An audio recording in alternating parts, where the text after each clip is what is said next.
Wala ka na nga naitutulong sa akin, perwisyo ka pa. Sa susunod na sirain mo ang araw ko, hindi lang yan ang aabutin mo sa akin. Tumigil ka sa kakaiyak mo! Lola Paz, bakit yung sinasaktan ng kapatid ko? Ano po ba ang ginawa niya? Yang kapatid mo, pagsabihan mo yan. Muntik na kami mapahamak dahil sa abnoy mong kapatid. Grabe naman po kayong magsalita. Para namang hindi niyo apo si Miko. Sino ba may sabi sa'yo na itinuturing ko nga po ang sintu-sintu mong kapatid, ha? Kahit kailan, hindi ko siya matatanggap. Hindi ko alam bakit hindi pa siya namatay nung sanggol pa. Tama na po, Lola. Kahit hindi po nakakapagsalita si Miko, naiintindihan niya ang mga sinasabi niyo. Nasasaktan din po siya. Wala akong pakialam. Mabuti nga para alam niya na ayoko sa kanya. Hanggang magpantay ang mga paa ko, hindi ko siya matatanggap at magagawang mahalin. Ganyan niyo po ba kami kinamumuhian, Lola? Kahit na ganyan niyo kami tratuhin, nire-respeto at mahal po namin kayo. Akala mo ba mapapalambot mo ang puso ko sa mga sinabi mo? Hindi kahit kailan. Ang mabuti pa, dalhin mo na lang ang kapatid mo sa kamalig. Wala siyang hapunan ngayon. Dahil siya ang dahilan ng pagkatalo ko sa sugal. Mula pa nun, malas na talaga ang dala nyo. Ang karaniwang ugali daw ng isang lola ay mapagmahal, mapag-alaga at handang magbigay ng pagkain o yakap sa mga apo. Mahigpit man pero may malambing na paraan. Kabaliktaran ng nararanasan namin ng kapatid ko sa lola namin. Na mula bata pa lang kamay na bakal na ang ipinaparana sa amin. Magandang araw, Miss Gwen, at sa lahat ng nakikinig sa araw na ito. Ako po si Angela, 32 anyos, dalaga at tubong Iloilo. Gusto ko pong magbahagi ng karanasan ko tungkol sa malupit kong lola na nagpalaki sa amin na nag-iisa kong kapatid. Angela! Nasaan ka? Nandito po ako sa may poso, Lola. Naglalaba po kasi ako. Malandi ka talaga! Mana ka sa nanay mong makire! Bakit po kayo nagagalit sa akin, Lola? Wala naman po akong ginagawang masama eh. Anong wala? Sabi ni Beding sa akin, nakita kanyang nakikipaglandian kay Hans. Wala naman po kaming ginagawang masama. Nag-uusap lang po kami. Huwag mo nga akong ginagawang tanga. Akala mo ba hindi ako dumaan sa ganyan, ha? Kilala po sa pagiging tsismosa at mahilig gumawa ng kwento si Aling Meding. Bakit kayo naniniwala sa kanya? Eh bakit hindi ako maniniwala sa kanya? Sino gusto mong paniwalaan ko, ikaw? Maniwala po kayo sa akin. Wala po talaga kaming ginagawang masama. Wag ka na makikipag-usap sa lalaking yon, ha? Oras na may magsumbong ulit sa akin na nakikipag-usap ka sa kanya. Kakalbuhin kita at saka kita ipaparada sa buong baryo. Wag naman po, Lola. Itanim mo dyan sa kukote mo. Hindi ka maaaring magmahal hanggat nabubuhay ako. Pagsisilbihan niyo ako para mabayaran ang utang na loob niyo sa akin. Lahat naman po, ginagawa namin ng kapatid ko para mapagsilbihan kayo, Lola. Kulang pa nga ang ginagawa niyo eh. Hindi pa ako masiyahan, lalo na sa abnoy mong kapatid. Hindi man lang mapakinabangan kahit dito sa bahay. Huwag naman po kayong ganyan sa kapatid ko. Dito kayo sa bahay ko nakatira. Wala kang karapatan para bawalan ako sa mga gusto kong sabihin at gawin. At bawat butil ng ipinapakain ko sa inyo, dapat yung bayaran ng pagsisilbi nyo. Hayaan nyo na lang po kasi akong magtrabaho para mabayaran ko kayo sa sinasabi niyong utang. Para ano? Gumaya ka sa nanay mong mas inuna ang paglalande, ha? Hindi po paglalandi ang tawag doon. Nagmahal lang po siya. Tignan mo kung saan siya dinala ng pagmamahal niya. Maaga siyang namatay dahil sa kahirapan. Kung nakinig lang sana siya sa akin noon di sana buhay pa siya at may magandang trabaho. Hindi naman pala niya kayang panindigan Ipinasa pa niya kayo sa akin. Hindi man lang ako nakinabang sa pagpapalaki at pagpapaaral sa kanya. Pero Lola, Tumigil ka na! Ituloy mo na ang paglalaba mo! Wala akong magawa kundi mapaiyak na lang. Nang lumingon ako sa may kamalig, naroon si Miko. Tahimik na lumuluha. Ilang sandali pa bumalik na siya sa loob. Ako naman ipinagpatuloy na lang ang ginagawang paglalaba. 3 taon pa lang nun si Miko at ako naman 10 taon na mamatay ang nanay namin sa sakit. Wala siyang pagpipilian kundi pagbiling kami sa nanay niya. Wala namang kaming balita sa aming ama mula nung mag-abroad siya. Sabi ni nanay sa amin noon baka daw patay na siya. Dahil iligal ang pag-alis niya. Mula nun puro kalupitan na ang dinanas namin sa kamay ni Lola Paz. Hoy Hans! Layuan mo ang apo ko! Lola Paz, kayo po pala. Narinig mo bang sinabi ko ha? Layuan mo si Angela! Huwag niyo naman po akong drawing dito. Nakakahiya sa mga tao. Wala akong pakialam kung nahihiya ka. Basta sundin mo ang sinasabi ko sa'yo. Magkaibigan lang naman po kami ni Angela. Wala naman kaming ginagawang masama Huwag mo ko niloloko ha. Kahit mukhang busabos ang apo ko, maganda pa rin siya. Kilala ko ang mga katulad mo, no? Dadaanin sa pagiging mabait ang isang babae. Yun pala iba na ang motibo. Wala naman po sigurong masama kung magkakamabutihan kami ni Angela. Pareho naman po kaming walang sabit pa. Hindi pwedeng pumasok sa isang relasyon si Angela. Nakatakda na ang kapalaran niya. At yun ang pagsilbihan ako. Kaya ikaw, lumayo-layo ka sa kanya. Sino po ba kayo para magtakda ng kapalaran ng isang tao? May sariling buhay si Angela. Hayaan niyo siyang gawin kung anong magpapasaya sa kanya. Malaki ang utang na loob sa akin ni Angela at ng kapatid niya. Kailangan muna nila yung bayaran. Wala siyang karapatang maging masaya habang ako matagal nang nagdusa dahil sa ginawa ng nanay nila. Wala pong kasalanan ng magkapatid sa kung ano man ang ginawa ng nanay nila. Ibang klase rin kayong lola. Naniningil sa pagpapalaki sa kanila. Ha! Wala akong pakialam sa opinyon mo. Basta layuan mo ang apo ko dahil kung hindi, pagsisisihan mo kung bakit hindi mo ako sinunod. Hindi po ako natatakot sa inyo. Subukan mo lang na hindi sumunod. Hindi mo alam kung anong kaya kong gawin. Alam ko po, pero hindi niyo ako masasaktan gaya ng ginagawa niyo sa magkapatid. Iniwanan pa ng nagbabantang tingin ni Lola Paz ang kaibigan ko bago naglakad palayo. Si Hans naman naiiling na lang na itinuloy ang ginagawang trabaho.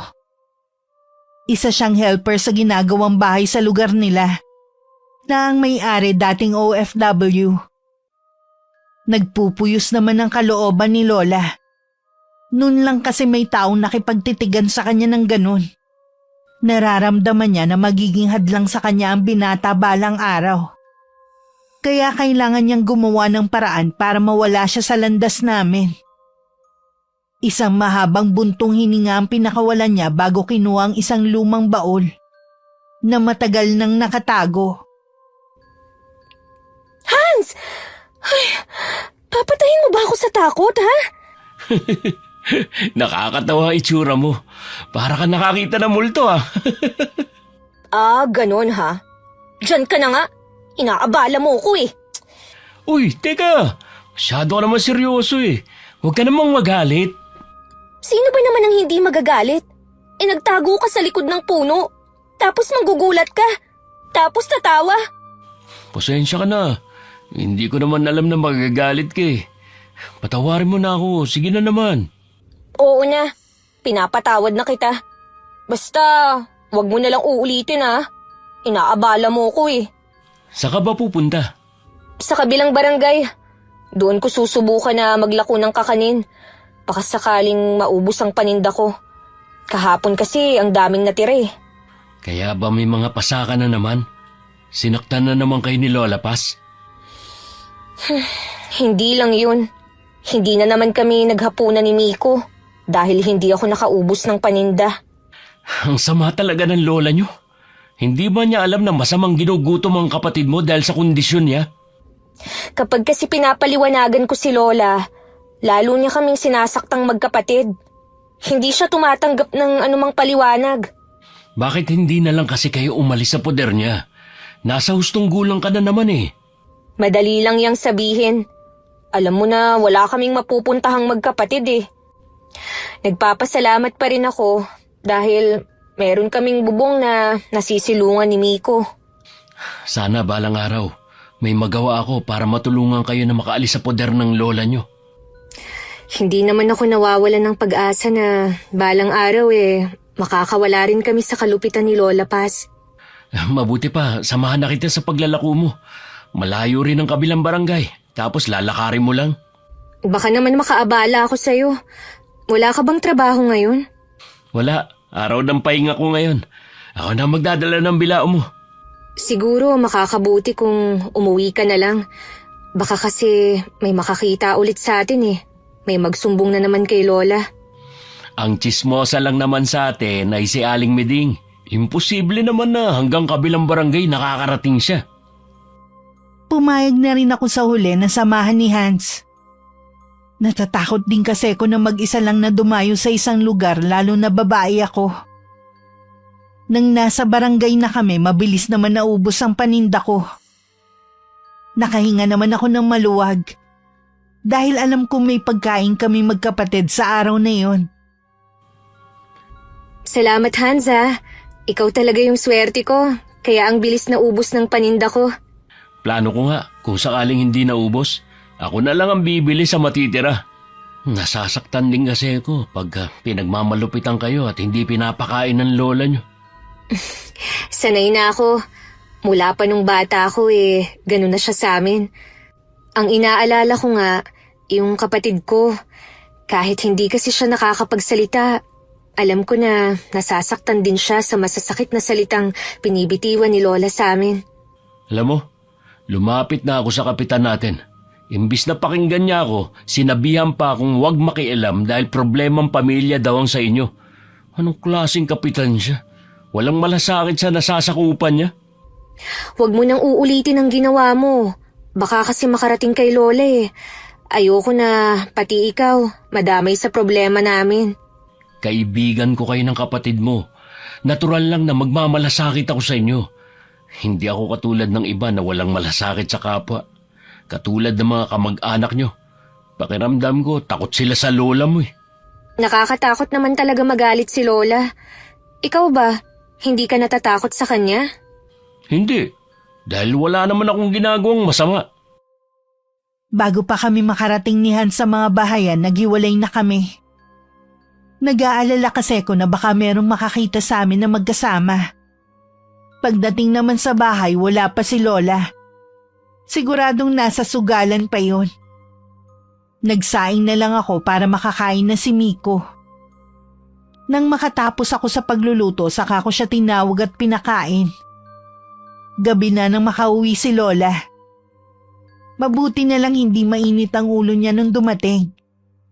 Agad ko na rin binigay sa kanya ang pinagbentahan ng kakanin. Iyan na po ang parte nyo sa pinagbentahan ng kakanin. Pinapasabi po pala ni Ate Glo na hindi po muna ako makakapaglako bukas. May lakad daw po kasi silang mag-anak. Ibig sabihin walang kita bukas. Nakausap ko naman po yung kamag-anak ni Ate Glo. Ako po ang maglilinis sa bahay nila bukas. At sa sunod na araw naman, maglalaba po ako sa kanila. Mabuti naman marunong ka ng dumiskarte. Akala ko pati ikaw magiging pabigat din sa akin Lola, meron po sana akong gustong sabihin sa inyo. Kung pera, wala akong maibibigay. Hindi po pera ang kailangan ko. Ipagpapaalam ko lang po sana na kung pwedeng ilabas ko po si Miko kapag wala na po akong ginagawa. Ano? Ilalabas mo na naman ang kapatid mo? Talaga bang wala ka ng pakialam sa sasabihin ng mga tao, ha?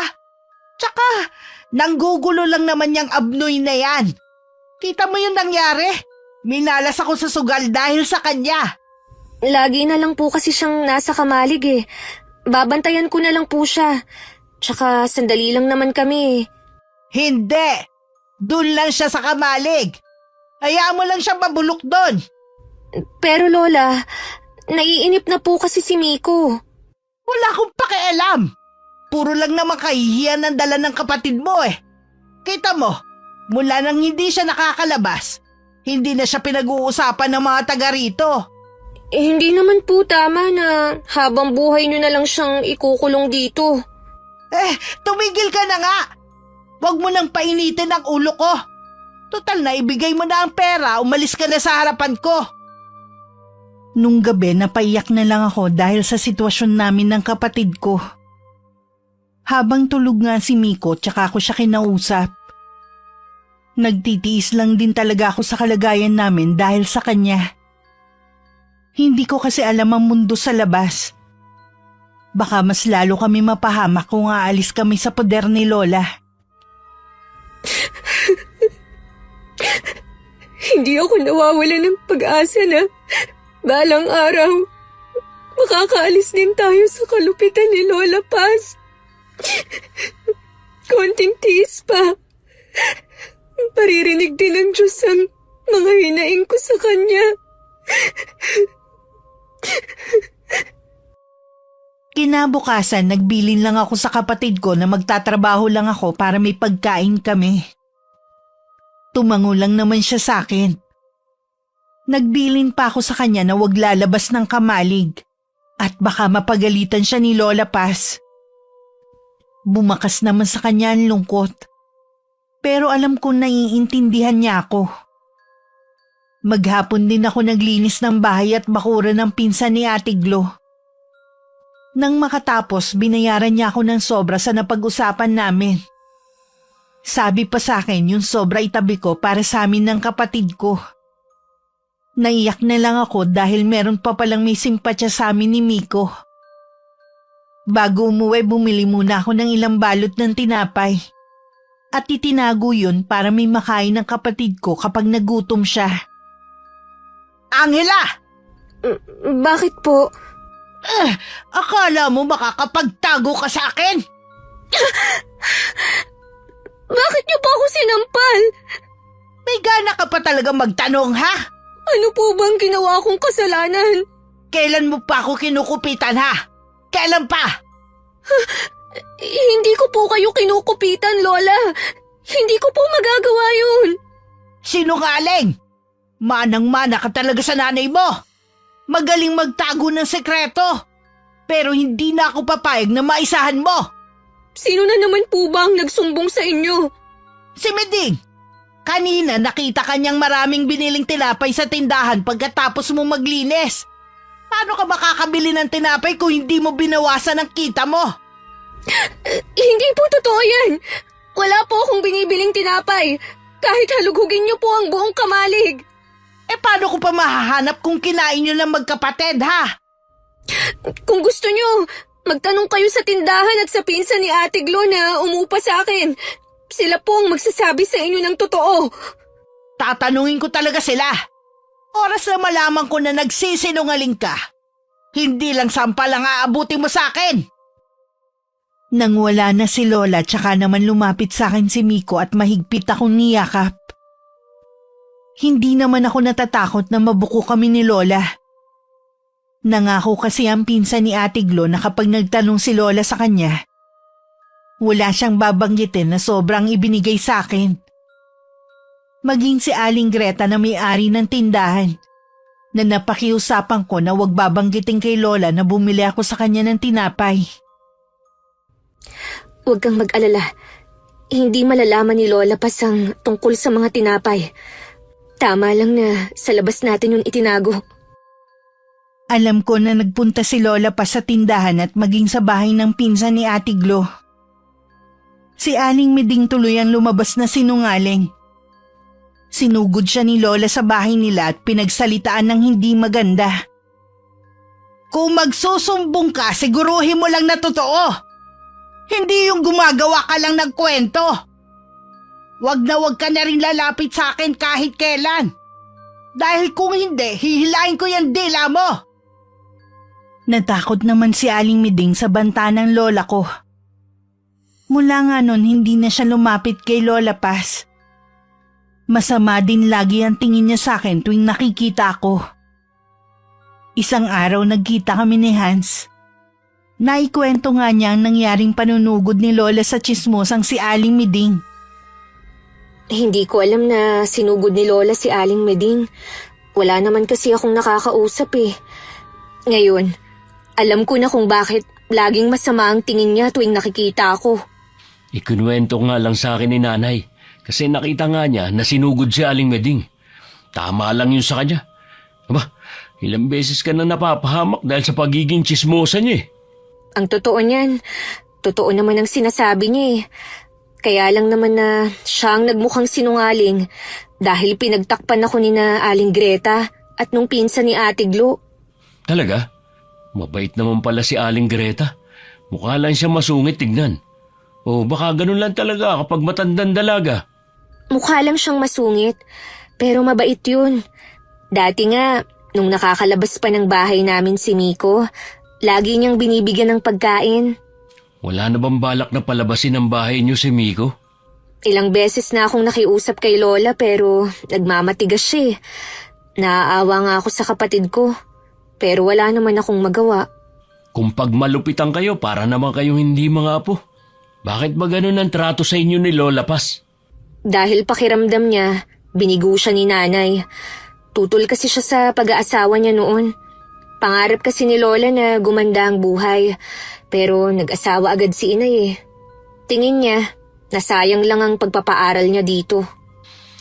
Hindi sapat na dahilan yon para saktan niya kayong magkapatid. Alam mo Hans, ipinapasa Diyos ko na lang ang lahat ng ginagawa niya sa amin. Pasensya na kung wala pa ako naiisip na paraan ha. Wala rin kaming ibang mapupuntahan kung sakali. Magtitiis na lang kami sa bahay ni Lola Paz. Malay mo, bigla siyang magbago. Sa kaso ng lola mo, malabo yung sinasabi mo. Ayokong mawalan ng pag-asa. Alang-alang sa kapatid ko. Tama lang na hindi mawala ng pag-asa habang nabubuhay tayo. Si Hans lang ang nagkaroon ng lakas ng loob na kaibiganin ako. Kahit anong pananakot ni Lola pa sa kanya, hindi siya natitinag. Isa rin siya sa nagpapalakas ng loob ko para magpatuloy sa buhay. Dayo lang silang mag-ina sa lugar namin. At binatilyo na nun si Hans nung dumating sila at naging magkaibigan kami. Ilang sandali lang nagpaalam na rin akong uuwi. Alam kong gusto niya akong ihatid sa bahay pero hindi pwede. Nakontento na lang siya na tanawin ako habang naglalakad palayo. Pagdating sa amin sa bungad pa lang ng pinto, narinig ko na ang pagpalahaw ni Miko. Mabilis akong pumasok at naabutan kong pinapalo siya ni Lola ng 2x2. Agad ko niyakap ang kapatid ko para iharang ang katawan ko. Umalis ka dyan, Angela! Huwag mo iharang ang sarili mo! Ako na lang ang saktan niyo. Huwag na ang kapatid ko. Alam mo bang ginawa ng kapatid mo, ha? Nahuli kong nagnanakaw ng kanin sa kusina. Yun lang po ang ginawa ng kapatid ko. Pero halos patayin niyo na siya sa palo. Anong parang yun lang? Baka sa susunod, hindi lang kanin ang nakawin yan. Kanina pa pong umaga kami hindi kumakain ng kapatid ko. Hindi niyo man lang ba naiisip na baka nagugutom lang siya, kaya niya yun ginawa? Wala akong pakialam. Basta wag na siyang papasok dito sa pamamahay ko. Mula ngayon, hindi na siya pwedeng kumain. Maghintay siya kung may matitirang pagkain. Kung wala, pasensya yung kapatid mo. Wala po kayong karapatan na pagbawalan siyang kumain. Baka nakakalimutan niyo. Ako po ang naghahanap buhay sa bahay na to. At kayo, walang alam gawin kundi ang magsugal. Sumasagot ka na rin, ha? Gusto mo rin ba masaktan? Wala naman kayong alam gawin, kundi saktan kami, kahit sa maliit na pagkakamali. Aba, palabang ka na ngayon na. Sino ang pinagmamalaki mo, ha? Si Hans ba? Tinuturuan ka ba ng binatang yun na labanan ako? Wala pong kinalaman si Hans dito. Napupuno na lang din ako sa inyo. Wala kayong kasing sama. Ganon ha, masama pala. Ipapakita ko sa'yo kung gaano ako kasama. Sunod-sunod na palo ang ibinigay sa akin ni Lola Paz. Wala akong magawa kundi mapahiyaw na lang sa sakit. Lalo ko pang niyakap ang kapatid ko para sa akin lang tumama ang mga hampas ng 2x2 ni Lola. Ang mga nakakarinig na kapitbahay namin na kamag-anak din ni Lola, napapailing na lang. Kahit naaawa kasi sila sa amin, hindi naman sila pwedeng makialam. Dahil mananagot din sila sa matanda. Parang meron silang kinatatakutan dito. Tama na po, Lola. Sa susunod, hindi lang yan ang aabutin niyo sa akin. At yung Hans na yon, humanda siya sa akin. Hindi ako papayag na maimpluwensyahan kanya. Pabayaan niyo na lang po si Hans. Wala naman po siyang ginagawang masama eh. Wala. Akala mo yata hindi ko alam ang lihim niyong pagkikita. Kahit walang magsabi sa akin, may mga mata akong laging nakasubaybay sa inyo. Hindi ka pwede magkaila sa akin. Nang umalis si Lola Paz, tsaka ako'y nakay ang kapatid ko sa kamalik. Doon ko tiningnan ang mga pasa niya. Sumenyas pa ang kapatid ko na 3 beses lang daw siyang pinalo. Ako daw ang mas nakakaawa. Okay lang ako, Miko. Hindi kawawa si ate. Basta maprotektahan lang kita. Huwag ka na ulit kukuha ng kanin sa kusina, ha? Gagawa na lang ako ng paraan para makapagtago ulit tayo ng mga tinapay. Ayoko na saktan ka ulit ni Lola Paz. Tumango naman si Miko at yumakap pa sa akin. Dahil wala namang kaming gamot, tiniis na lang namin ang sakit ng mga latay sa katawan namin. Kinabukasan, kahit hirap sa paglalakad, naglako pa rin ako ng kakanin. Pero sa baryo lang namin. Hindi ko pa kasi kayang lumakad ng malayo. Dahil sa lalim ng iniisip ko, hindi ko na malayang nasa tapat na ako ng bahay ni na Hans. Sandali ako napahinto. Nang akma namang aalis na ako, tsaka naman lumabas si Hans at lumapit sa akin. Kailangan ko na kasing umalis. Kailangan pang maipaubos to. Teka lang naman, huwag ka munang umalis. Ano yung mga pasa sa braso mo? Sinaktan ka na naman ba ng lola mo? Oo, kami ng kapatid ko. Iniwan ko nga siya na may sinat eh. Gusto ko sana siyang bantayan muna. Kaya lang, mananagot ako kay Lola Paz kung hindi ako kikita ngayon. Kaya hayaan mo na akong umalis. Marami pa akong paninda. Bibiling ko na lang yung paninda mo para maaga ka makauwi ngayon. Bibigyan na rin kita ng paracetamol para kay Miko. Lagi kasing meron nun dito sa bahay. Nakakahiya naman sa'yo. Sobra na ang ginagawa kong pangaabala sa'yo. Huwag ka na mahiya. Magkaibigan tayo. At ako lang ang pwede mong malapitan. Maraming salamat ah. Balang araw, makakabayad din ako sa'yo. Hindi naman ako naniningil sa mga nagawa kong tulong ah. Halika na muna sa loob ng bahay. Alam ko, nagugutom ka na rin. Nakakahiya naman sa nanay mo. Mabait ang nanay ko. Tahimik lang kasi siya lagi, kaya napagkakamalang suplada. Saka wala siya rito ngayon. Mamaya pa ang uwi niya. Nag-aalangan man pero pumasok na rin ako sa loob ng bahay nila. Pinaghanda pa ako ng pagkain ni Hans at nagbalot pa siya para sa kapatid ko. Nang makita na hindi lang ako sa braso may latay, pati rin sa binte dahilan ng paika-ika kong lakad, napahinga na lang siya ng malalim. Hans, ayoko na pati ikaw. Madamay sa galit ni Lola Paz. Kaya makikiusap sana ako sa'yo na kung pwede, iwasan mo na lang ako. Hindi ko naman kayo matitiis ng kapatid mo. Wala nang ang pakialam ang mga kamag-anak niyo eh. Gusto mo rin na gayahin ko sila? Nag-aalala lang naman ako sa'yo eh. Huwag mo kong alalahanin. Kaya ko ang sarili ko. Aalis na ako. Salamat sa pagkain at gamot. Kahit masakit pa rin ang buong katawan, binilisan ko na ang pag-uwi ko. Pagdating gising na si Miko. Mukhang maayos na ang lagay niya, pero may sinat pa rin siya. Pinakain ko muna siya tsaka pinainom ng gamot. Sinabi ko magpahinga na muna siya at ipagluluto ko lang si Lola ng pagkain. Lingid pala sa aking kaalaman, inabangan ni Hans ang lola ko sa pag-uwi nito para kausapin. Hindi na kasi matiis ng binata ang kalupitan sa amin ni Lola. Bakit ka humarang sa daraanan ko? Anong kailangan mo? Makikiusap po sana ako. Natigilan niyo na ang pananakit sa magkapatid. Sino ka para sabihin sa akin yan? Ni katiting po bang awa wala man lang kayong nararamdaman? Mga apo niyo po sila.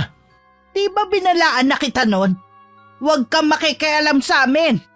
Hindi ko kaya na magbulag-bulagan na lang sa ginagawa niyo sa kanila. Hindi ako katulad ng ibang kamag-anak niyo na walang pakialam. Dahil hindi sila pakialam merong katulad mo. Ano bang mapapala mo sa pagtulong sa magkapatid, ha? Hindi po kailangan na may mapala ako sa pagtulong sa kapwa. Gusto mo pala magpakabayani. Hindi mo ba alam na napapahamak ang mga bayani kung hindi man namamatay sila? Hindi po ako natatakot sa inyo. Kayo ang dapat matakot sa pwede kong gawin. Ano bang magagawa ng isang tulad mo, ha? Sige nga.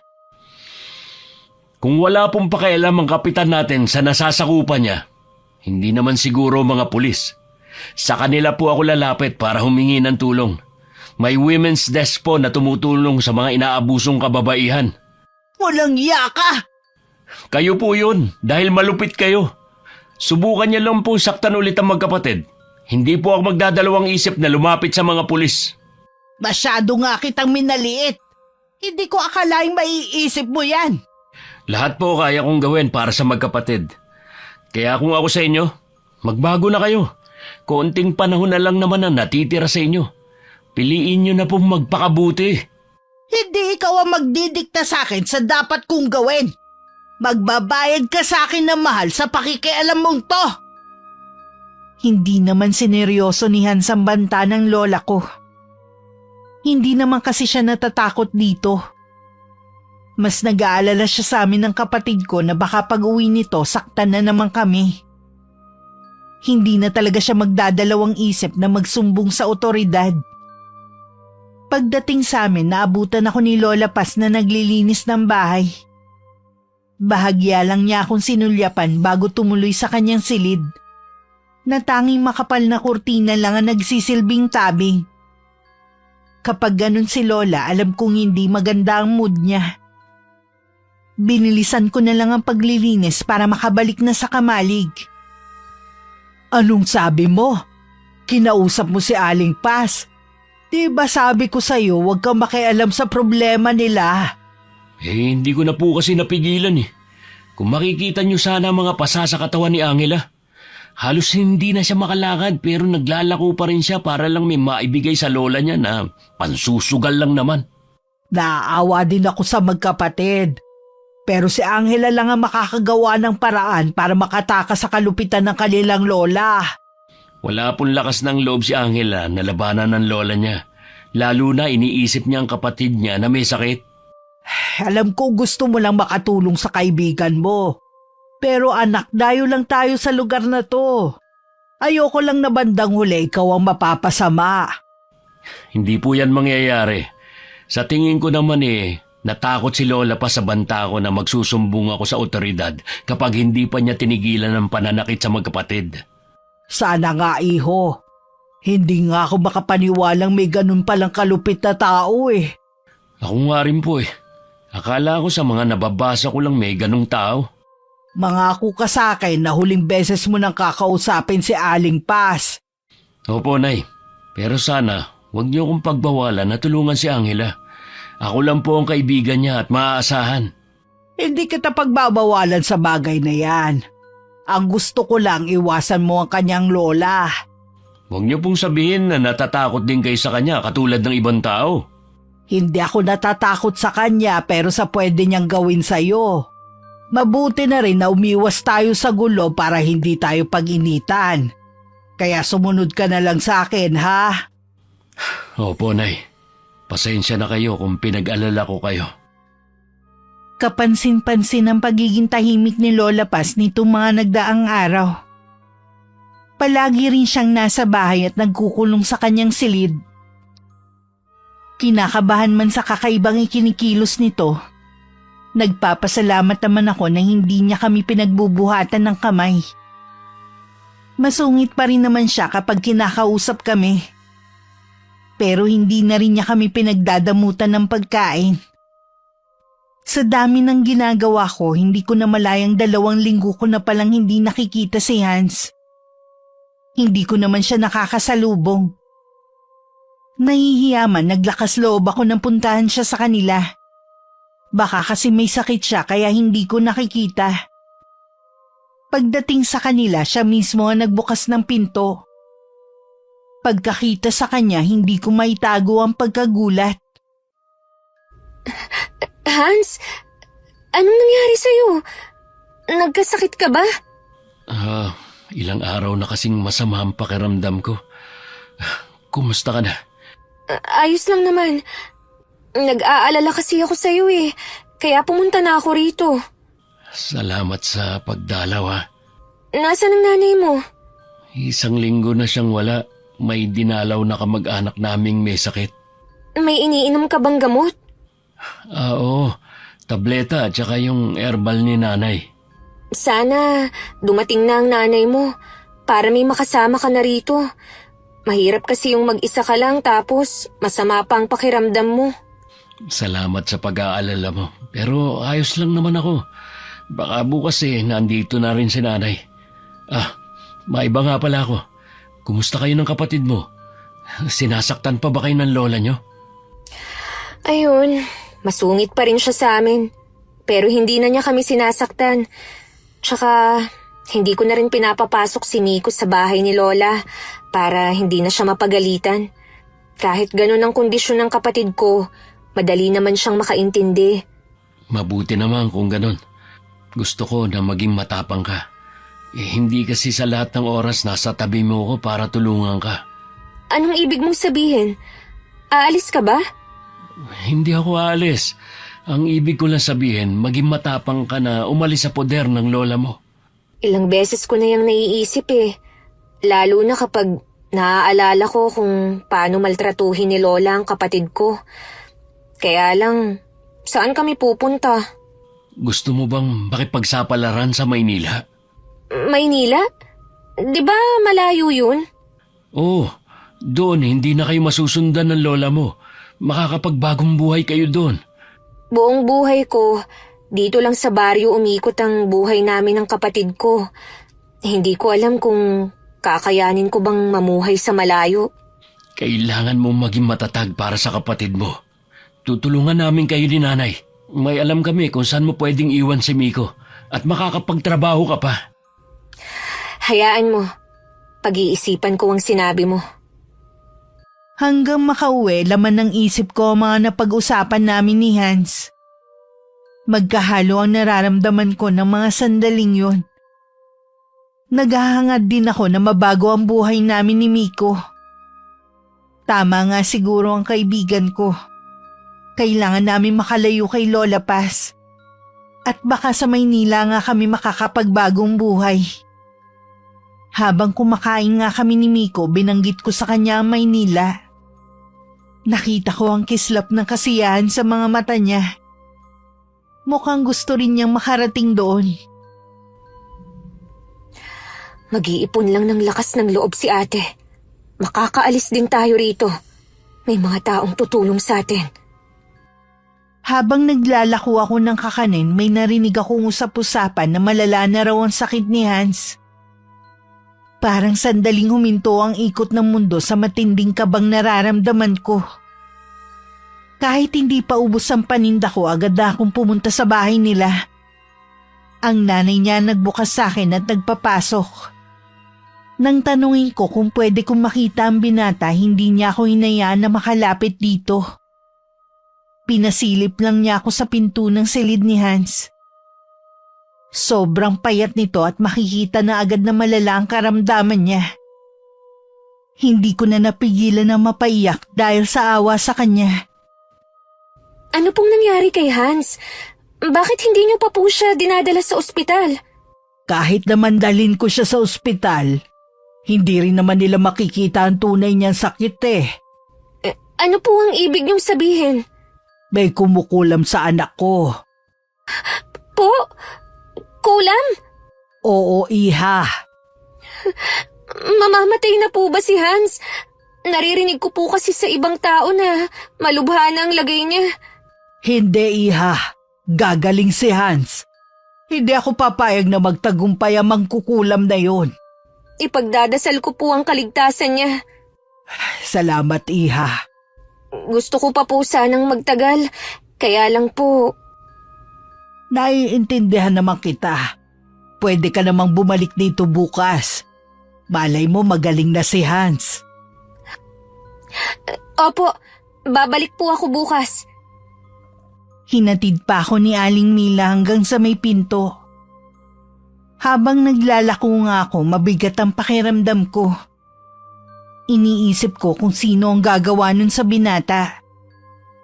Samantala, nagising na si Hans dahil sa matinding uhaw na nararamdaman.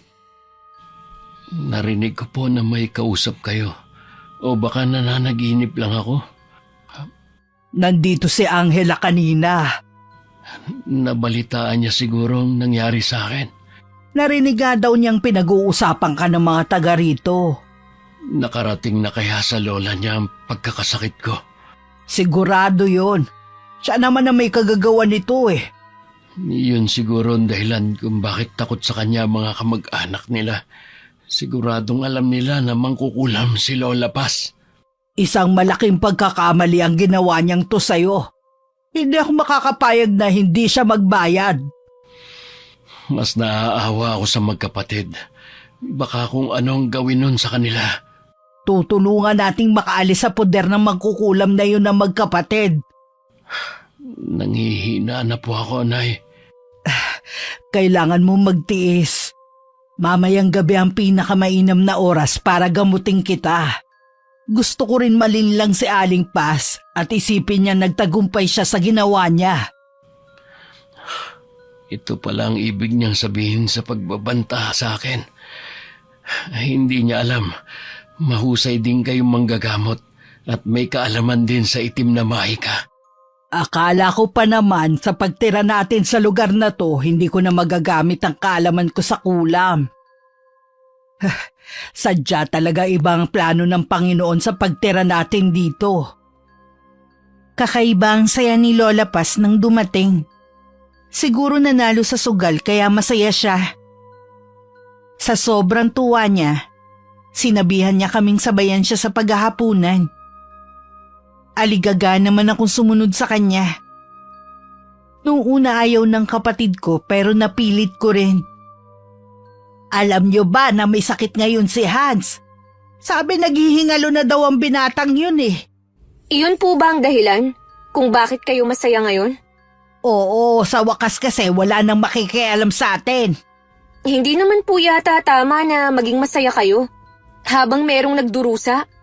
Wala akong pakialam sa opinyon mo. Nakikisalo kayo ngayon sa akin. Ibig sabihin, nakikisaya kayo. Hindi naman po namin alam na ito ang dahilan nyo kung bakit nyo kami pinasalo sa hapunan. Eh magpasalamat na lang kayo. Kumakain kayo ngayon ng hindi tira-tira. Ngayon lang to, bukas doon na ulit kayo sa kamalig. Lola, pwede ko po bang dalawin si Hans bukas? Baka po kasi hindi ko na siya makita pa eh. Hindi mo siya pwedeng dalawin. Papayagan lang kitang puntahan siya sa burol niya. Lola naman. Kahit maglupasay ka pa dyan, hindi kita pagbibigyan. Hindi ka maglalako bukas, maglalaba ka. La, sige na naman po. Huwag ka na magpumilit pa. Mabuti pa bumalik na kayo sa kamalig. Baka mawalan pa ako ng ganang ituloy ang pagkain ko. Kahit hindi pa kami tapos kumain, napilitan na rin kami na tumayo ng kapatid ko. Kahit si Miko, halata sa kanya ang pag-aalala kay Hans. Mabait kasi ang binata sa kanya. Noon kapag wala siyang trabaho, nakikipaglaro talaga siya kay Miko. Binibili rin niya ito ng mga gusto sa tindahan. Sana naman, gumaling ka na, Hans. Huwag kang susuko sa taong kumukulam sa'yo. Nung gabing yon, panay ang dasal ko sa isip na sana malampasan ni Hans ang nangyayari sa kanya. Hindi rin ako makatulog kaya bumangon ako at lumabas ng kamalig para sana sumagap ng sariwang hangin. Natigilan lang ako nang makita ko si Lola na palabas din ng bahay at may dalang kandila. Papunta siya sa magubat na bahagi sa likod ng bahay. Saan pupunta si Lola Paz ng ganitong oras? Bakit siya may dala pang kandila? Ang liwanag naman ng buwan ah. Kahit anong isip ko, wala akong mahanap na sagot sa mga tanong ko. May ilang sandali rin ako naghintay na bumalik si Lola. May 1 oras din yata bago siya bumalik at wala na siyang dalang kandila. Maya-maya pumasok na rin ako sa loob ng kamalig at nahiga na sa tabi ni Miko. Kinabukasan maaga pa rin akong bumangon at nagpunta sa bahay ng isang kakilala ni Ate Glo.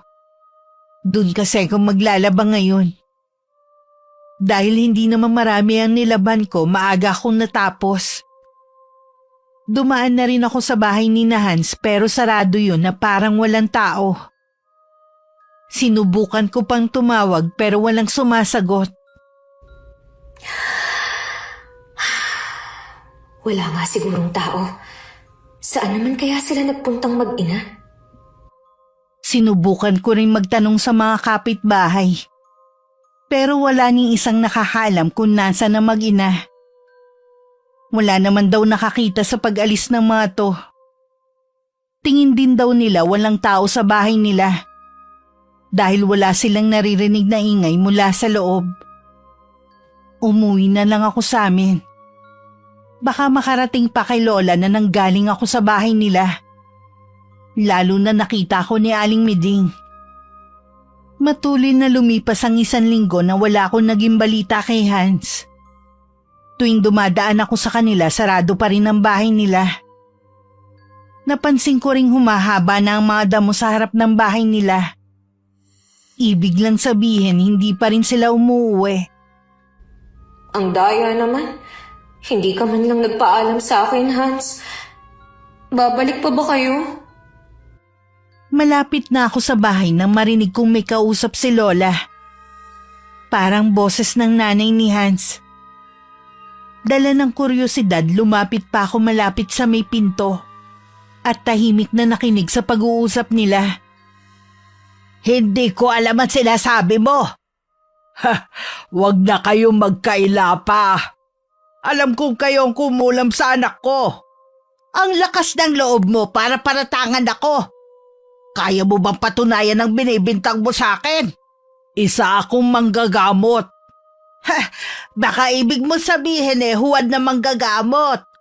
Sa tagal yun na naninirahan sa lugar na to ni minsan wala akong nabalitaan na ginamot mo. Dahil nung lumipat kami rito, tinalikuran ko na ang panggagamot ko. Kung ganun napagaling mo si Hans. Ni hindi nga nagtagal ang paghihirap niya Ay nako, hindi ako naniniwala.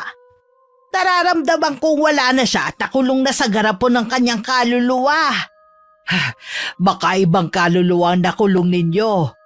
Sa mga susunod na araw, palalaman niyo rin na nagsasabi ako ng totoo na buhay at magaling na ang anak ko.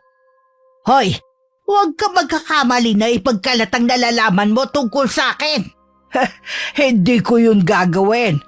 Dahil naniniwala ako na may balik din sa inyo ang mga ginawa nyo. Sige na, umalis ka na sa bahay ko. Baka kung ano pang magawa ko sa'yo. Binabalaan ko kayo. Huwag na huwag nyo nang sasaktan ang anak ko. Hindi nyo alam ang kaya kong gawin.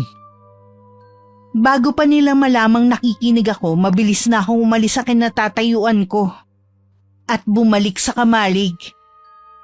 Inayos ko muna ang sarili ko bago ako pumasok sa kusina at inabot ang kinita ko ng araw na yun. Naghanda na rin ako ng hapunan namin. Nakikita mo ba ang kaibigan mong si Hans? Hindi po, Lola. Matagal ko na nga siyang hindi nakikita eh. Nag-aalala na nga ako eh. Baka nga namatay na ang binatang yon at tinatago lang ng kanyang ina. Huwag naman po sana. Mabait naman si Hans eh. Kalimutan mo na ang taong yon, ha? Ang kumita ng pera na lang ang intindihin mo. Hindi na sapat ang binibigay mo sa akin. Wala naman po akong mapapasukang iba dito sa atin. Nakakahiya naman na magtaas ako ng singil. Pwes gawin mong dalawang trabaho mo sa isang araw para mas malaki ang maibigay mo sa akin. Susubukan ko po na makapaghanap pa ng ibang trabaho. Mabuti naman madali ka nakausap ngayon. Kung sa bagay, malakas lang naman ang loob mo na sumagot-sagot sa akin dahil sa Hans na yon. Ngayong wala na siya, wala ka na rin magiging kakampi. Hindi pa naman po tayo sigurado kung talagang wala na siya. Huwag ka na sabing umasa na makikita mo pa siya. Huwag mo kong galitin sa katigasan ng ulo mo. Opo, Lola. Mas naniniwala pa rin ako sa sinabi ni Aling Mila na magaling na si Hans. Nagtataka nga lang ako kung bakit hindi pa siya nagpapakita sa akin. Nang sumunod na mga araw, bumalik na naman sa pagiging mapanakit sa amin si Lola. Laging mainit ang ulo niya kapag umuuwi dahil talo sa sugal. Awa na po kayo, Lola. Mga malas kayo sa buhay ko! Mula sa nanay niyo hanggang sa inyo, hindi man lang ako nakaranas ng swerte. Hayaan niyo na lang po kami na makaalis. Kasi naman po sinasaktan niyo kami ng kapatid ko. Hindi kayo aalis sa punder ko. Nakalimutan niyo na babayaran niyo ang bawat sentimo na pinakain ko sa inyo. Wala po kayong karapatang pabayarin sa amin ang kinakain namin. Ako po ang naghahanap buhay para makakain tayo araw-araw. Sumasagot ka pa ah. Halika nga rito. Itiwan niyo po ako, Lola. Saan niyo ako dadalhin? Tuturuan kita ng leksyon sa palagi mong pagsagot-sagot sa akin. Wala kang respeto. Manang-mana ka sa nanay mo. Kinuha ni Lola ang malaking gunting sa kusina at yun ang ginamit niya para kalbuhin ako. Umiiyak naman na pinigilan siya ni Miko. Pero malakas lang siyang itinulak ni Lola. Huwag kang makialam! Dahil kung hindi, malilintikan ka rin! Pareho kayong malas ng ate mo! Giginhawa lang siguro ang buhay ko kapag pareho na kayong wala! Tama na po, Lola Paz! Maawa na kayo sa akin! Alam mo na noon pa, wala na akong awa sa inyong magkapatid. Tingnan ko lang kung meron ka pang may pagmamalaki pagkatapos ng gagawin ko sa iyo. Halos wala nang natirang buhok sa ulo ko. At tumutulo pa ang dugo mula sa mga sugat na natamo sa gunting na ginamit ni Lola. Kumuha naman ng damit si Miko at pinunasan ang dugo ko sa ulo. Salamat, Miko, ha? Huwag ka nang umiyak. Okay lang naman si ate eh. Ilang buwan lang, hahaba na rin ang buhok ko. Tuwing naglalako ako, pinagtitinginan ako ng mga tao. Yung iba natatawa sa itsura ko. Ang ilan naman naaawa sa akin. Alam kasi nila kung sino ang dahilan kung bakit ako kalbo. Hindi ko na tinakpan ang ulo ko para makita nila. Tutal yun naman ang gusto ni Lola, ang mapaya ko sa mga tao. Hindi ko lang akalain na mas marami ang nagalit kay Lola sa pagkakataong yun. Kaya nung umuwi nung gabi, galit na naman siya sa amin. Anong gusto mong palabasin, ha, Angela? Hindi ko ho kayo naiintindihan, Lola. Huwag ka na magmaang-maangan pa. Gusto mo akong pasamain sa mata ng mga taga rito. Nagpapaawa ka pa sa kanila. Hindi ko naman po kagustuhan na maawa sila sa itsura ko. Dapat kasi tinakpan mo ang ulo mo. Sinasadya mo kasing ipakita na kalbo ka. Hindi ko na po kayo maintindihan. Pagkatapos niyo akong kalbuhin, ayaw niyo namang malaman ng ibang tao. Kung ayaw niyo palang napapahiya kayo, tumigil na kayo sa pagmamalupit sa amin. Walang yaka talaga. Walang utang na loob. Tama na po, Lola. Tigilan niyo na po ang pagsampal sa akin. Hindi kita titigilan hanggat hindi na mamagay ang mukha mo. Mas matindi ka pa sa nanay mo. Dahil sa itsura ko, ilang araw din akong hindi muna pinayagan ni Lola Paz na lumabas ng bahay. Sa bahay lang ako naglilinis at pagkatapos babalik na sa kamalig. Dahil din sa wala akong kinikita, isang beses lang sa maghapon kami kumakain. Wala na akong lakas. Pero kailangan ko pa rin sundin ang ipinapagawa ni Lola na mabibigat na gawain. Katatapos ko lang mag-igib nun at bumalik na ako sa kamalig. Ganun na lang ang gulat ko sa nadatnan ko na kasama ni Miko sa loob. Hans! Hans! Ikaw nga! Buhay ka! Pasensya ka na kung ngayon lang ako nagpakita. Doon kasi ako sa bahay ng tiyuhin ko nagpagaling. Tapos binigyan naman niya ako ng trabaho. Kaya matagal bago ako nakabalik dito sa atin. Ano nangyari sa'yo? Yan ba ang dahilan kung bakit hindi ka naglalako? Sobra na ang ginagawa ni Lola Paz sa amin. Akala ko pa naman nagbago na siya kahit papano. Kasi bago ako magkasakit, hindi niya na ako sinasaktan. Mabuti pa. Umalis ka na. Baka mahuli ka pa ni Lola Paz. Mamaya pa yun uuwi. Nakita ko siya nagsusugal. Siya nga pala. Nagdala ko ng mga pagkain para sa inyo. Salamat Mula kasi nung hindi na ako makapaghanap buhay, isang beses na lang kami kung pakainin ng Lola. Kumain ka na muna. Alam ko nagugutom ka na. Ilang araw na nga kaming nagtitiis sa gutom Alam ko. Kaya hindi ko na natiis na alamin ang kalagayan niyo dito. Hindi na ako nahiya pa kay Hans basta kumain na ako. Sunod-sunod ang naging pagsubo ko. At wala na akong pakialam kung magmukha akong patay gutom. Sa likod ng isip ko gagante ko sa pagmamalupit sa amin ni Lola. Napupuno na kasi ng galit ang puso ko sa kalupitan niya sa amin. Hans, paano ba kita mababayaran sa mga kabutihan mo sa amin? Sabi ko naman sa'yo, hindi ako naghihintay ng kapalit sa mga nagawa kong tulong. Gusto ko nang umalis dito. Pagod na ako. Tutulungan ko kayo. Maghahanap ako ng pwede mong pasukan na kasama ang kapatid mo. Ayoko na mamatay kami dito nang hindi man lang nasisilayan ng kapatid ko ang labas. Ayokong tumatak sa isipan niya ang pangit naming karanasan. Naiintindihan ko naman. O paano? Malapit nang dumilim. Baka umuwi na ang lola mo. Bago umalis si Hans, inaabutan pa niya ako ng maliit na halaga. Itinago ko rin ang pagkain na ibinigay niya sa lugar na hindi makikita ni Lola. Kitang-kita ko ang saya sa mukha ng kapatid ko. Dahil sa mga pagkain na dala ni Hans at sa laruan na bigay nito. Ilang sandali pa nagpaalam lang ako sa kanya na papasok sa bahay ni Lola at ipagluluto to ng hapunan. Lola, nandito na po pala kayo. Bakit parang nakakita ka ng multo dyan? Akala ko po kasi mamaya pa kayo uuwi. Magsasaing na ho ako. Isang gatang lang ang isaing mo. Yun lang para sa akin, bukas na lang kayo kumain. Opo, Lola. Maglako ka na pala bukas para makakain na kayo. Ubus na rin kasi ang budget natin dito sa bahay Baka matuwa ka sa ibabalita ko sa'yo. Kanina may nakakita kay Hans sa tindahan.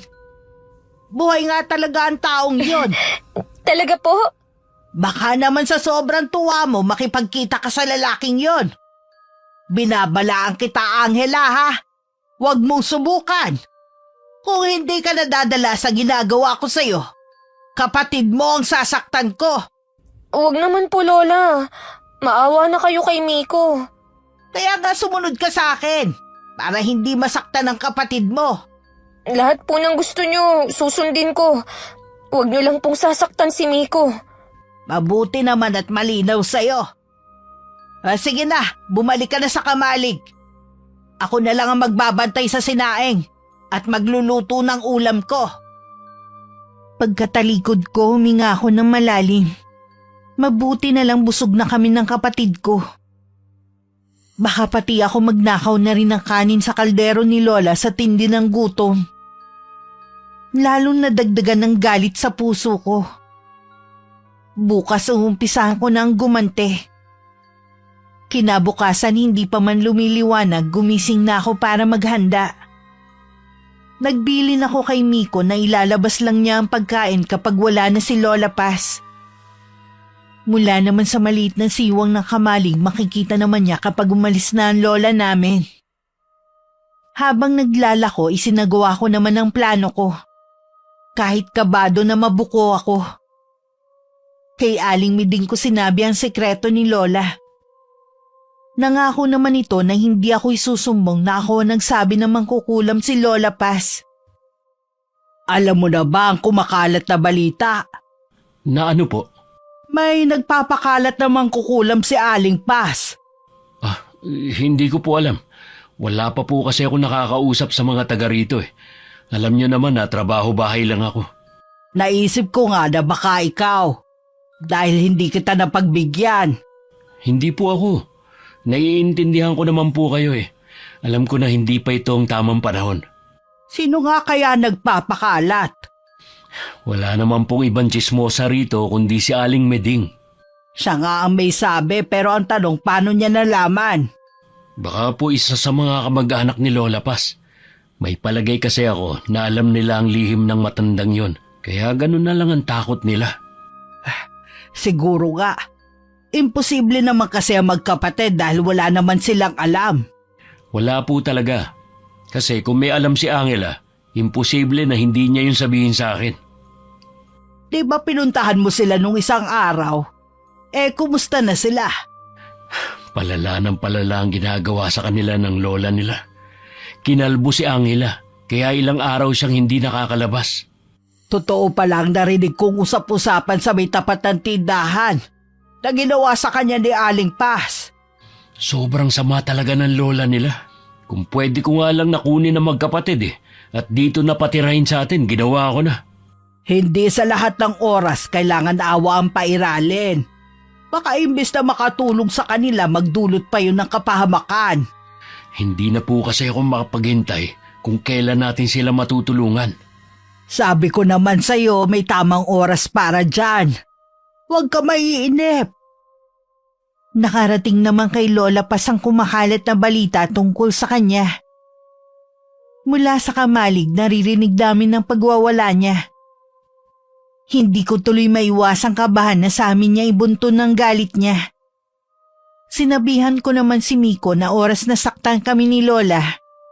Tumakas na siya at pumunta sa bahay ni Hans. Makalipas nga ang ilang sandali, tumahimik na sa buong bahay. Hindi kami lumalabas ni Miko sa kamalig. Gabi na rin naman siguradong wala nang iuutos ang lola namin. Kaya ganun na lang ang gulat ko nang biglang pumasok si Lola sa kamalig. Lola, may kailangan po ba kayo? Alam mo ba ang tungkol sa kumakalat sa akin, ha? Na kayo raw po mangkukulam? Alam mo ba kung sino nagpapakalat nun? Hindi ko ho alam. May palagay ako ang mag-ina ang may gawa nun. Bakit naman ho nila gagawin yun? Dahil ako ang pinagbibintangan ni Mila na kumulam sa anak niya. Hindi naman po tayo sigurado kung sila nga ang may gawa Oras na malaman ko kung sino ang nasa likod ng pagpapakalat ng mapanirang chismis na yon. Humanda siya sa akin. Anong gagawin niyo kapag nalaman niyo kung sino ang nasa likod ng nagpapakalat ng chismis? Huwag mo nang alamin pa. Matulog na kayo. Hindi ko napansin na kanina pa pala ako nagpipigil ng paghinga.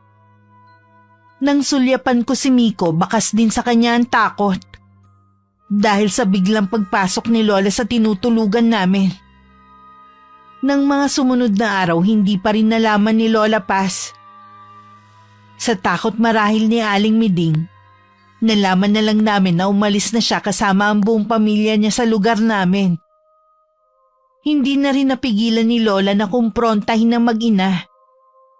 Malakas kasi ang kutob niya na may kinalaman sila. Ano po ang ginagawa niyo rito?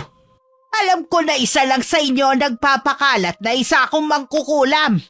Wala po kaming kinalaman ng nanay ko sa kumakalat na balita tungkol sa inyo. Natural na itatanggi nyo. Kagaya po ba ng pagtanggi niyo dati na kayong kumulam sa akin? Gusto ko lang naturuan ka ng leksyon dahil ayaw mong tigilan ng apo ko. Wala naman po kasi kaming ginagawang masama ni Angela. Kayo tong puro kasamaan na lang ang ginagawa sa kanila. Hindi na makataong paggupit niyo sa buhok niya. Binalaan ko na kayo noon, di ba? Ngayon, humanda kayo. Ano ibig mo sabihin? Sinumbong ko na kayo sa otoridad sa mga ginagawa niyo sa magkapatid. Walang iya ka talaga. Masyado kang pakialamero. Sige, subukan yung sakta ng anak ko. Baka ngayon pa lang magkasubukan na tayo ng kapangyarihan. Noon pa man nararamdaman kong problema lang ang dadalhin niyo sa akin.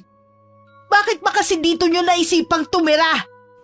Siguro po para merong tumulong at magligtas sa magkapatid sa kalupitan niyo. Magbabayad kayong mag-ina. Ay, mabuti naman umalis na siya. Grabe talagang lumalabas sa bibig niya. Kahit ano ang gawin natin, hindi siya natatakot. Malaki ang bilib niya sa kapangyarihan na meron siya. Alam ko po mas malakas kayo sa kanya. May alam kayo sa itim na mahika, pero ginagamit niyo lang sa kabutihan. Yon ang lamang niyo sa kanya.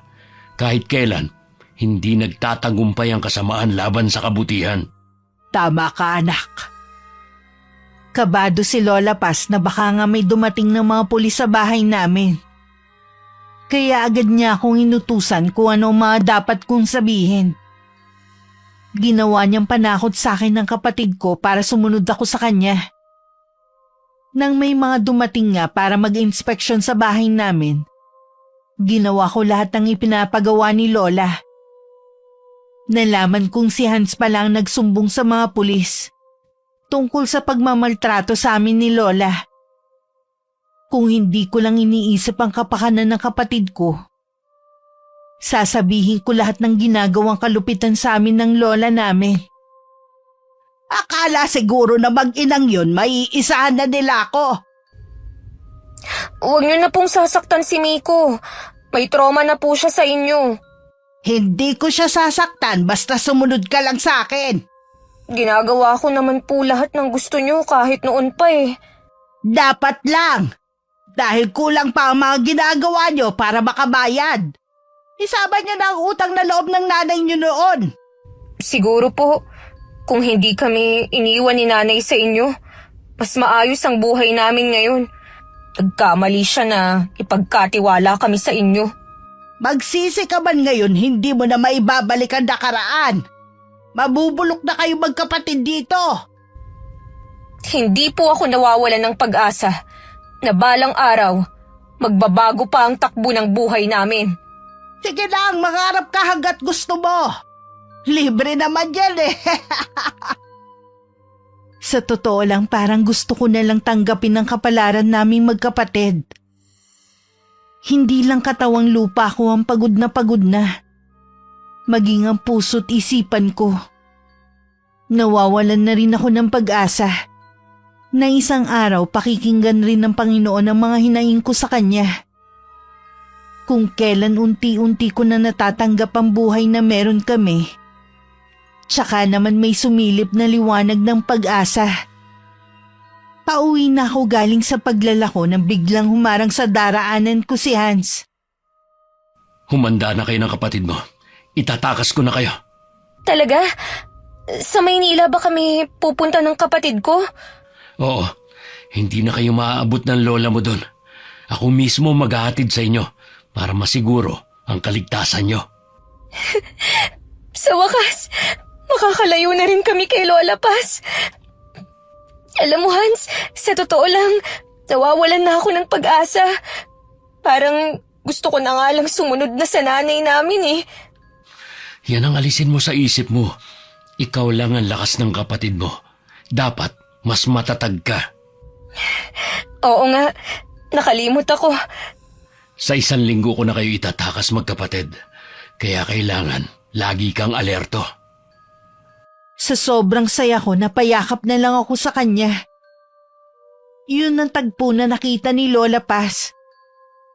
Hindi ko alam kung paano niya ako nasundan sa lugar na yun. Galit na hinila niya ako palayo sa binata. Dinuro-duro pa niya ito at kung ano-ano ang mga masasakit na sinabi. Wala po kaming ginagawang masama ni Angela. Nag-uusap lang po kami. Oo nga po, Lola. Tumigil kayo! Ginagawa niyo pa akong tanga! Huling-huli ko na nga kayo! Huwag niyo pong sasaktan si Angela. Maawa naman kayo sa kanya. Huwag mo kong utusan! Kasalanan mo kapag may masamang nangyari sa magkapatid. Dadalhin mo habang buhay sa konsensya mo ang mangyayari sa kanila. Iwan niyo po ako. Nasasaktan ako, Lola. Huwag niyo siyang kalad ka rin. Huwag kang makialam sa akin. Ilang beses ko na kayong sinabihan pero parehong matigas ang ulo nyo. Ako na lang ang saktan niyo. Huwag na sila. Ako naman lagi nangungulit kay Angela eh. Huwag kang mag-alala. Maniningil din ako sa'yo. Huwag kang sumunod sa amin kung ayaw mo na dito pa lang. Makita mo na kung paano ko saktan ng babaeng to. Tulungan mo ako. Tumahimik ka. Malandi ka rin talaga. Sa labas pa talaga kayo nagyayakapan ng lalaking yon. Sa bagay nga kung ano ang puno, siya rin naman ang bunga. Parehong-pareho kayo ng nanay mong malandi. Mas inuna ang lalaki kaysa sa pangarap. Matitikman mo ngayon na matindi kong galit. 3 araw na mula nang mahuli kami ni Lola Paz na magkasama ni Hans. Hindi na ulit ako nakalabas. Hindi na rin niya kami pinapakain para daw mamatay na lang kami. Siguro naawa na sa amin ng mga kamag-anak namin. Sila ang lihim na nagdadala ng pagkain sa aming magkapatid. Isang gabi habang mahimbing na natutulog ang lahat, nakarinig ako ng kaluskos sa labas ng kamalig. Ilang sandali lang bumukas na ang pinto na nakapadlock sa labas. Hans, salamat naman dumating ka na. Pasensya na kung ngayon lang ako ha. Hindi kasi umaalis ang lola mo para magsugal eh. Mukhang binabantayan niya kayo. Wala rin naman kasi siyang pangsugal, kaya hindi rin siya makaalis. Pinapakain ba naman kayo ng lola niyo? Mula nung mahuli niya tayo, hindi na niya kami dinalahan ng pagkain dito. Mabuti na lang, naawa na sa amin ang mga kamag-anak namin. Sila ang nagbibigay sa amin ng pagkain. Mabuti naman. Kung alam niyo lang, sobrang pag-aalala namin sa inyo ni Inay. Hans, ialis mo na kami rito ng kapatid ko. Para mo ng awa oh. Oo, iaalis ko na kayo rito. Gigisingin ko lang si Miko. Nang gabing yon, itinakas na kami ni Hans. Sa kabilang bayan kami tumuloy at sa maliit na kubo na walang nakatira kami tumigil. Nang malaman ni Lola na tumakas kami, galit siyang sumugod sa bahay ni Hans. Halos mamaos na muna si Lola pa sa kakatawag bago lumabas si Aling Mila. O Aling Paz, ang aga niyo naman mambulahaw. Ilabas mo ang mga apo ko. Bakit niyo naman sila hinahanap dito? Nakatakas sila sa bahay. Alam ko na anak mo lang ang pwedeng magtakas sa kanila. Nasa trabaho ang anak ko. Kaya malabo yung sinasabi niyo. Huwag mo na ang pagtakpan ng ginawa ng anak mo. Ilabas mo na ang mga apo ko. Wala nga sila dito. Hindi ako naniniwala sa'yo. Saan kayo pupunta? Hindi kayo pwedeng pumasok dito sa bahay ko na wala akong pahintulot. Angela! Biko! Lumabas kayo! Sinabi ko na nga na wala sila rito. Hindi ako naniniwala. Saan mo sila itinago? Hindi kayo pwedeng pumasok sa kwarto na yan. Ano ba ang meron sa kwarto na to, ha? Mga apo ko ba ang tinatago mo? Angela! Biko, nandito! Ha? Sinabi ko na sa inyo na hindi kayo pwedeng pumasok sa kwarto na to. Nalaman niyo tuloy ang matagal ko nang iniingatang lihim. Isa ka sa kataas-taasang mangkukulam. Ganun na nga. Mas malakas ang mahika na taglay ko kesa sa'yo. Bakit nandito ang litrato ko? Huwag mong sabihing inuumpisahan mo na akong orasyonan. Akala niyo ba nakalimutan ko na ang ginawa niyo sa anak ko? Naghintay lang talaga ako ng tamang panahon para maisagawa ang plano ko. Bawiin mo ang orasyon mo! Hindi niyo ako mauutusan. Baka gusto mong ipaalam ko sa lahat ang sekreto mo. Gawin niyo kung paniniwalaan pa kayo. Huwag niyong kalilimutan na mas nauna nang kumalat ang tungkol sa pagiging mangkukulam niyo. Ikaw din naman na nagpakalat nun eh. Hindi ako. Palaisipan nga din yun sa amin ni Hans eh. Kung ako sa'yo, kumampi ka na lang sa akin. Total pareho lang naman tayo. Nagkakamali kayo. Pareho nga tayo pero kahit kailan, hindi ko ginamit ang kaalaman ko sa kulam para gamitin sa masama. Ginamit mo na nga sa akin eh. Ginagamit ko lang laban sa mga katulad nyo na hanggang buto ang kasamaan. Tuluyan lang makakalaya ang magkapatid kapag nawala na kayo. Kahit hindi mo sabihin, may paraan ako para malaman kung nasa ng mga apo ko. Makahulugan pang tinitigan ni Lola si Aling Mila. Bago tumalikod at lumabas ng bahay, hindi naman kinakitaan ng pag-aalala ang ginang. At saka nilapitan ng altar kung saan naroon ang litrato ng lola ko at manika. Samantala hindi kami agad makaalis sa kubo. Dahil may sinata naman si Miko. Mabuti na lang nakabili ng gamot si Hans kaya bumuti-buti na ang lagay ng kapatid ko. Anong tinitignan mo sa labas ng bintana? Yung itim na ibon na yun. Napansin ko kasi ilang araw na siya dyan eh. Para bang nagbabantay? Sana bumuti na ang pakiramdam ni Miko para makabiyahe na tayo bukas. Alam mo ba kung ano ang ibon na yan? May palagay ako na siya ang tinutukoy ni inay na alagad ng lola mo. Ibig sabihin, pwedeng masundan kami rito ng lola?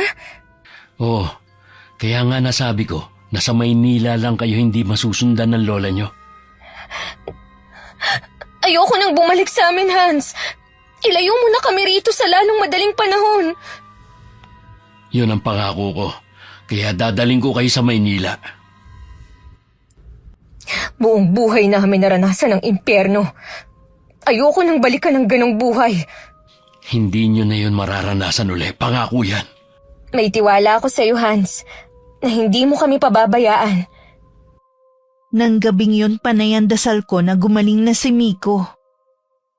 Sa labas naman ng kubo panay ang huni ng ibon. Nagpupumilit din siya na makapasok sa loob. Siniguro naman ni Hans na walang dadaanan ng ibon papasok. Gusto niya tayong pigilan sa pag-alis. Bumubuti na ang lagay ni Miko. Wala na siyang lagnat. Mabuti naman. Humina siguro ang resistensya niya dahil lagi kayong nalilipasan ng gutom. Miko, konting tiis na lang ah. Makakaalis na rin tayo sa lugar na to. Hindi mo na mararanasan ng magutom at makulong sa kamalig. Magagawa mo na lahat ng gusto mo sa pupuntahan natin. Parang narinig naman ni Miko ang mga sinabi ko. Minulat niya ang mga mata niya at ngumiti sa akin. Napaiyak na lang ako dahil alam kong lumalaban din siya para sa kalayaan namin kay Lola. Mag-uumaga na nun nang tumigil ang ibon sa paggawa nito ng ingay. Habang lulan nga kami ng sasakyan, nakabuntot pa rin ang ibon. Pero nang nasa pantalan na kami, bigla na lang itong nawala. Dun lang ako nakahinga ng maluwag. Ano? Yun pala ang plano nila? Hindi nila ako pwedeng iwang mag-isa. Kailangan ko kayo, mga apo ko. Bumalik kayo rito. Paano na ako? Sino na mag-aalaga sa akin kapag uugod-ugod na ako? Pagdating namin sa Maynila, ipinasok ko ang kapatid ko sa isang ampunan na nangangalaga sa mga katulad niya na may special needs na pag-aari ng NGO. Tinuturuan ng mga tulad nilang mag-aral at matuto ng iba't ibang gawain na makakatulong sa kanila. Ako naman pumasok na kasambahay sa isang mayamang pamilya na hindi ako tinuturing na iba. Isang beses sa isang linggo dinadalaw ko si Miko. Na sa sandaling panahon malaki na agad ang pinagbago. Matuloy na lumipas ang 3 taon. Utang ko lahat kay Hans ang pagbabago sa buhay namin ng kapatid ko. Sa wakas na ibigay ko na rin kay Miko ang buhay na nararapat sa kanya. Halos hindi na kita nakilala. Tumaba ka kasi. 3 taon ba naman tayong hindi nagkita eh. Ang laki na rin ng ipinagbago mo. Kaya pala ako nandito para imbitahan ka sa kasal namin ng girlfriend ko. Sa baryo natin gaganapin. Natutuwa ako para sa'yo dahil nahanap mo na rin ang babaeng makakasama mo habang buhay. Kaya lang, nag-aalangan ako na bumalik sa atin eh. Kung iniisip mo si Lola Paz, siguro ito na ang panahon para harapin mo ang bangungot ng nakaraan. Matanda na siya at nag-iisa sa buhay. Nung umalis kayo, hindi na rin siya inintindi ng mga kamag-anak nyo. Matagal na rin siya nagdurusa dahil sa kulam na iginawad ng nanay ko. Tanging ang pagkikita nyo lang ang makakaputol sa paghihirap niya. Hindi ko nga lang makakasama si Miko kung sakali. Alam ko na masaya na ang kapatid mo. Hayaan na lang natin siya.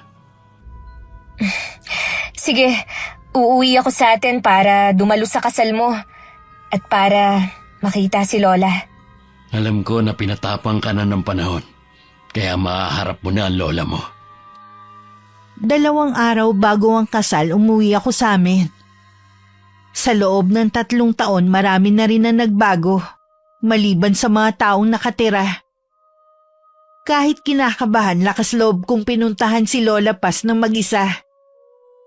Nakita ko siya sa may poso at nag-iigib. Mas tumanda na siya at kulubot na ang balat. Hindi na rin tuwid ang kanyang tayo. Kaya nang lumapit ako at kunin ang dala niyang timba, hindi niya agad ako nakilala.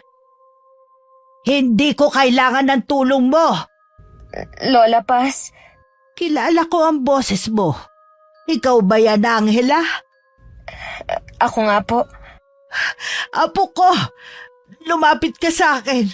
Hayaan mo ba yakap kita? Nandito po ako, Lola. Salamat naman at bumalik ka na. Sayang hindi na kita makikita pa. Hindi na po ba kayo nakakakita? 3 taon na rin, Iha. Tuwing umiiyak ako, imbes na mga luha ang mga lumalabas, mga maliliit na uod ang lumalabas sa mga mata ko. Mula noon, unti-unti nang lumabo ang paningin ko hanggang sa tuluyan na ako mabulag. Ako na po ang magbubuhat ng mga timba nyo. Kasama mo ba si Miko? Hindi po, Lola. Ako lang pong mag-isa ang bumalik. Sa Kamalig na pala ako nakatira. Kung saan kayo ilang taong nanirahan. Ano po ang nangyari sa bahay nyo? Iba na ang nagmamay-ari ng bahay ko. Sinamantala ng mga kaanak natin ang pagkabulag ko. Ibinenta nila at kinuha ang perang pinagbilhan. Napakasama naman nila para gawin yun sa inyo. Naniniwala ako na wala pa ring tatalo sa kasamaan ko sa inyo noon. Sana mapatawad ninyo ko, Apo. Yun lang ang hinihintay ko para matapos na ang paghihirap ko. Matagal ko na po kayong pinatawad. Ganon din po si Miko. Kung may babalik ko lang sana ang nakaraan, magiging mabuti ako sa inyo bilang lola. Lagi talagang nasa huli ang pagsisisi. Nandito na po ako, La. Pwede naman po tayong magsimula uli. Gusto ko na magsimula ka ng bagong buhay sa lugar na pinili mo. Malayo sa lugar na to na puro hindi magaganda ang alaala.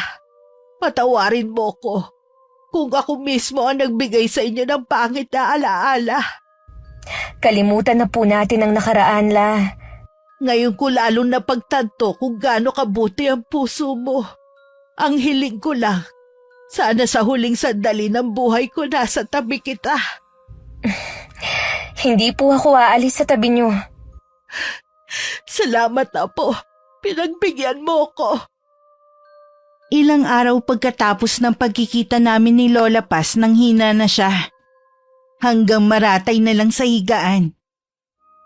Kung ano-ano na rin ang nakikita niya. At ayaw niya akong mawala sa tabi niya. Sa ilang araw na yun, wala man lang sumilip sa kanya na kaanak namin.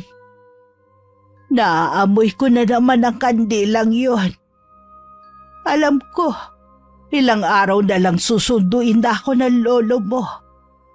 Madalas ko na kasing maamoy ang paborito niyang pabango nung nabubuhay pa siya. Wala naman po akong naaamoy na kandila sa paligid at amoy pabango. Dahil hindi mo pa oras kaya wala ka naaamoy. Magpahinga na lang po kayo. Malapit na po kasing mag-umaga. Ikaw ang dapat magpahinga, iha. Ilang gabi ka ng puyat dahil sa pagbabantay sa akin. Huwag niyo po akong alalahanin. Nakakatulog naman po ako sa araw. Kapag nagkita kami ng lolo at nanay mo, sasabihin ko sa kanila kung gaano kakabait na ate sa kapatid mo.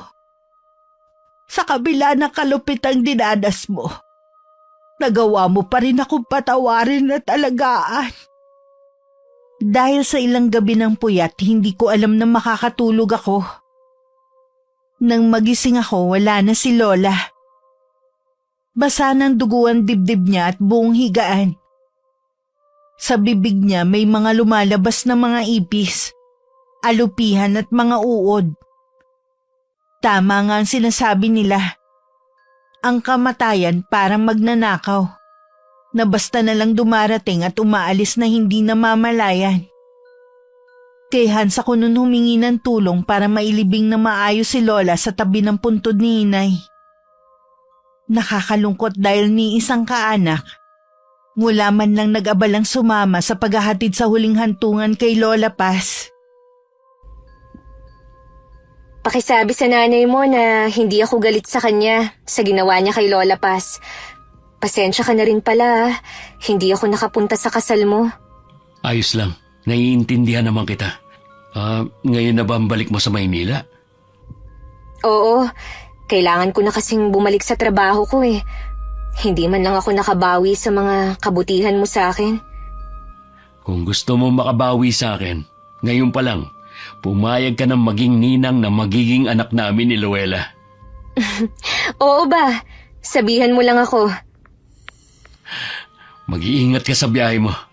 Sana mahanap mo rin ang taong magmamahal sa'yo at sasamahan ka habang buhay. May 10 taon na ako naninirahan dito sa Maynila. Mula nang mamatay si Lola Paz, hindi pa ako nakakauwi sa probinsya namin. Nawalan na rin ako ng komunikasyon kay Hans. Mas pinili ko na rin na wag nang mag-asawa at talagaan na lang ang kapatid ko. Masaya at kontento naman ako sa buhay na meron ako, Miss Gwen. Hindi man ganun kadali ang pinagdaanan naming magkapatid sa mapanakit naming lola. Mas pinili ko pa rin magpatawad at magpakita ng kabutihan sa kanya sa nalalabi niyang sandali sa mundo. Dahil ang pagpapatawad ay hindi paglimot, kundi paglaya sa sarili. Wakas. Wakas. Wakas.